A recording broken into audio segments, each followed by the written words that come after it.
Good morning guys. അപ്പം എന്നത്തെയും പോലെ ഇന്ന് ഇഡ്ഡലിയാണ്. നിങ്ങൾ വിചാരിക്കും എന്ന് വീട്ടിൽ ഇഡ്ഡലി ഉള്ളൂ എന്നല്ലേ, പക്ഷേ ഇന്നലെ അപ്പം വരുന്നു കേട്ടോ. ശരിക്കും പറഞ്ഞാൽ ഉണ്ടാക്കാൻ ഇഡ്ഡലിയാണ് എളുപ്പമെങ്കിലും കഴിക്കാൻ ഭയങ്കര പാടാണ് കേട്ടോ എനിക്ക്. പിന്നെ സാമ്പാറാണ്. സാമ്പാറിനുള്ള പച്ചക്കറി മഞ്ഞൾ വെള്ളത്തിലിട്ടിട്ടുണ്ട്. ഇന്നത്തെ സാമ്പാറിനൊരു പ്രത്യേകതയുണ്ട് കേട്ടോ. ഇന്നത്തെ സാമ്പാർ ഉണ്ടാക്കുന്നത് ഞാനാണ് കേട്ടോ. ഇന്നത്തെ ഞാൻ ഇഡ്ഡലി ഉണ്ടാക്കിയ മാവ് അധികം പുളിച്ച് പൊങ്ങിയിട്ടില്ലായിരുന്നു, എന്നാലും കുഴപ്പമില്ല, അത്യാവശ്യം നന്നായിരുന്നു. ഈ സാമ്പാറിൻ്റെ മസാലകളൊന്നും ഞാൻ കാണിക്കില്ല കേട്ടോ. കാര്യം ഞാൻ മുമ്പൊരു വീഡിയോ പറഞ്ഞിട്ടില്ല, എനിക്ക് ഒന്നിനും ഒരു പ്രത്യേക അളവില്ല. ഞാൻ എല്ലാം അങ്ങ് തട്ടിയിടും. എൻ്റെ പാചകത്തിൽ എൻ്റെ ഷെഫ് ഷാൻജിയോ ആണ്. ഷാൻജിയോ എല്ലാം കറക്റ്റായിട്ട് അളവ് പറയും, പക്ഷേ ഞാൻ അത് മാത്രം ശ്രദ്ധിക്കില്ല. എൻ്റെ ഒരു അളവിന് ഞാൻ എല്ലാം അങ്ങിടും.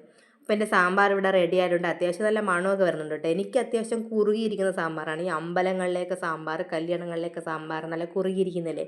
ഇവിടെ അമ്മ അങ്ങനെ അധികം കുറുകാത്ത സാമ്പാറാണ് ഉണ്ടാക്കുന്നത്. ഞാൻ വെച്ചതുകൊണ്ട് എൻ്റെ ഇഷ്ടത്തിന് കുറുകിയിരിക്കുന്ന സാമ്പാർ വെച്ചു.